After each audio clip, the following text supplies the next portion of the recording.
It's been a really long time since I've done this, and by really long time I mean like 2 months, but that feels like a really long time, especially because quite a lot has happened. So basically all I'm going to do in this video is talk a little bit about why I was gone, and then talk about like some of the books that I enjoyed on my absence. So this year so far, and by this year I mean like September onwards, because that's kind of the academic year I guess, has been a bit hectic, kind of a bit. I got to uni and it's my second year, but because I did foundation it's like year one, and I thought like I could just slot right back into the routine, like this is my uni, I've been here, I know most people-ish. Spoiler alert, I don't. And then I got there and it's quite different. I have all different tutors, I have mostly different people in my group, and the structure is different, and I'm living in a different place, and so that took some adjustment, especially because I just thought, oh, it'll be great, I'll just slot right back in like at school, and then I was like, oh my god, everything's new and I'm not used to it, and it was quite jarring. And then I turned 20 in October, and that was interesting. I'm quite sad about being 20. Yeah, it's weird.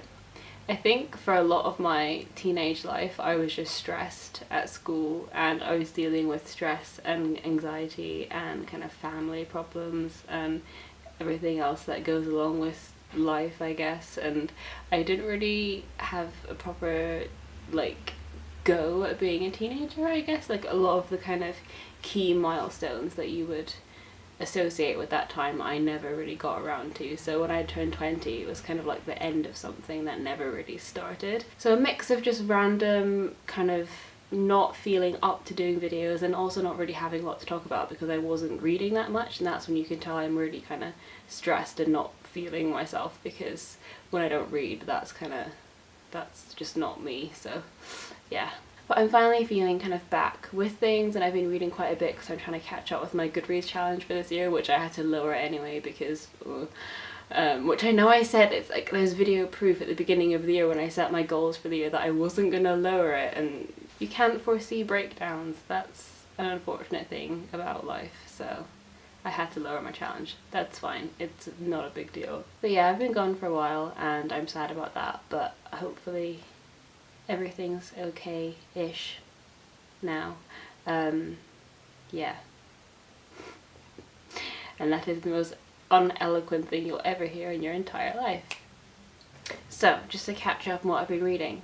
Postcards from the Edge by Carrie Fisher. This book is about Suzanne, who is an actress and finds herself in rehab with a drug addiction, and it's basically about how she deals with that one on its own, and then also getting out of the rehab center and kind of back into a career, and how that affects her career and also family and friends and people around her and her relationships. And it's also the first fiction book of hers that I've read. I've read all of her other kind of memoir books which are just about her and her life, but this is the first one where it was fiction, but obviously it still had many parallels to kind of her life and her experience.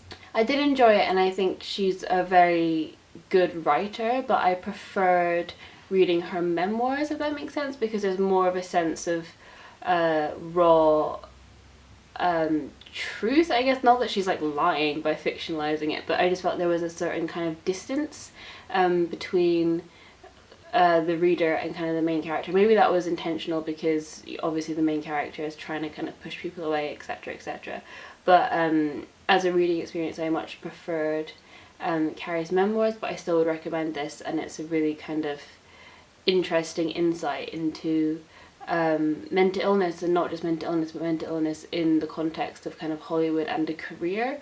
And then I read E. Lockhart's new book, which is Genuine Fraud, and this was sent to me for free by Readers First, so thank you. That was cool to receive that. I was like over the moon because I love E. Lockhart and I think her writing is great. Although I enjoyed it, it wasn't my favourite of her books. Basically this follows, what's her name? Jewel? Yeah, Jewel.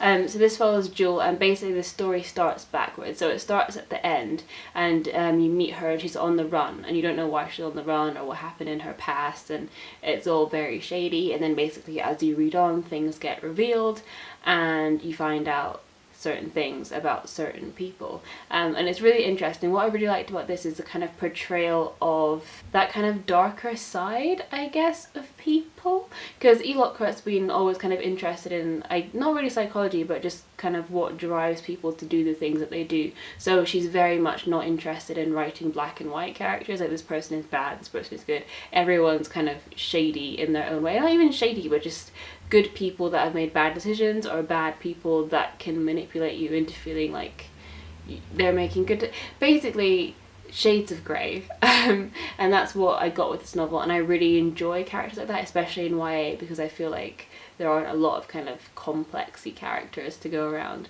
but I really enjoyed that, and I really like the format of this as well, and I just think her writing is so easy to read, not in the sense that it's simple, but it's just very absorbing and it's very alluring. And especially when with a format like this where it can be confusing, it's important that the writing kind of brings you in, and draws you along on the journey, and the characters do as well.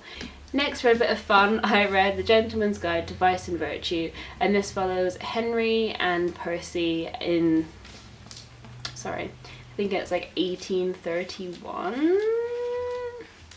Nope, 17. My lunch is ready. I'm back from lunch, and I have tea. Basically, the year is 18 or 17 something. And Henry and Percy are two best friends, and they're off on a grand tour of Europe, which is kind of like a gap year essentially, but just the old-fashioned version. And Henry is secretly in love with Percy, and it's basically about the shenanigans they get up to on their journey, and how Henry deals with his feelings and stuff.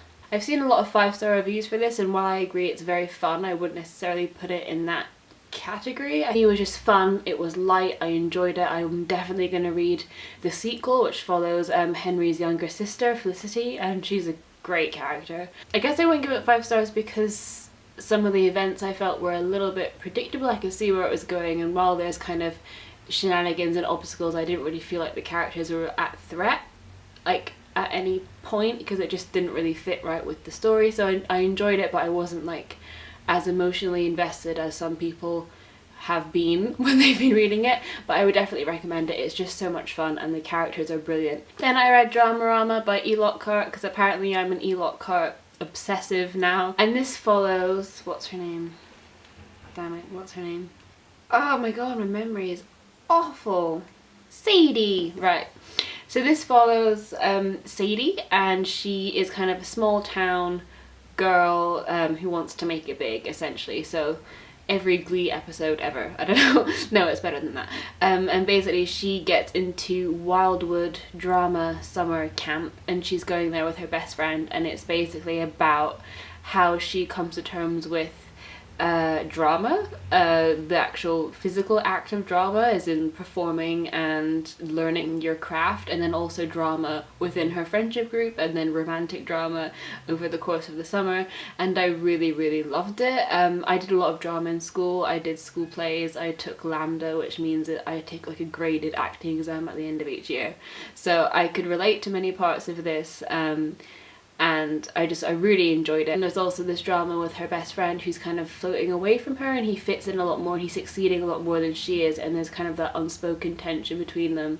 And I really relate to that, feeling like that insecurity. And there's this line that she says, I want to be irreplaceable. What I love about this book is it doesn't wrap everything up neatly at the end. I mean, it's not on a cliffhanger, don't get me wrong, but everything doesn't just write itself at the end, and the kind of things that you don't really want to happen kind of happen, I guess. I hope that's not a spoiler or anything, but it's not shy from being realistic and just kind of portraying things as they are.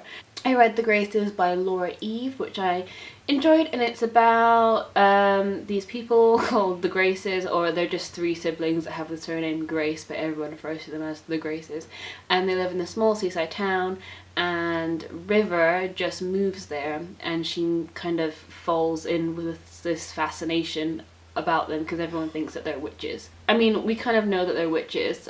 Like, that's not even a spoiler because, you know, it's like, oh, everyone says they are witches, otherwise this book would just be...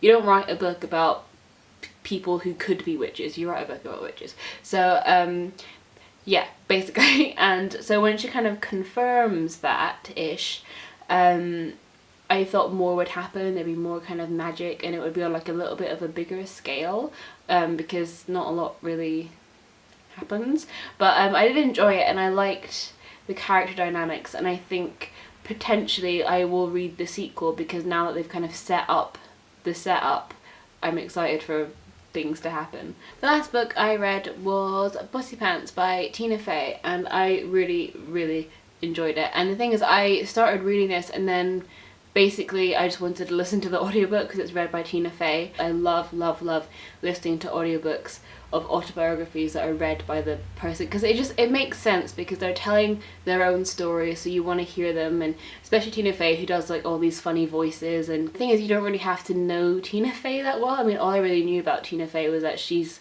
the teacher in Mean Girls and she's good friends with Amy Poehler, and she was on SNL. That's really all I knew about her. And I don't think you have to be a huge fan of hers to like get this book. It's just she kind of fills you in on all the stuff that you don't know. I guess that's the point of an autobiography. I would really recommend this. It doesn't matter if you like Tina Fey or not, you probably will after you read this. Yeah, I flew through it again. The audiobook is like 5 hours or something, so I just kind of sat in the afternoon like listening to it while I was tidying up, and I really recommend it.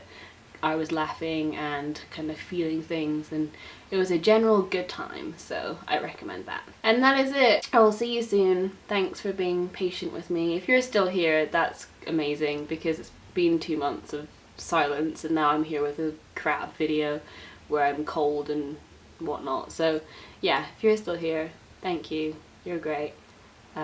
Yeah, I'll see you soon with another video. Hopefully. We'll see. Bye.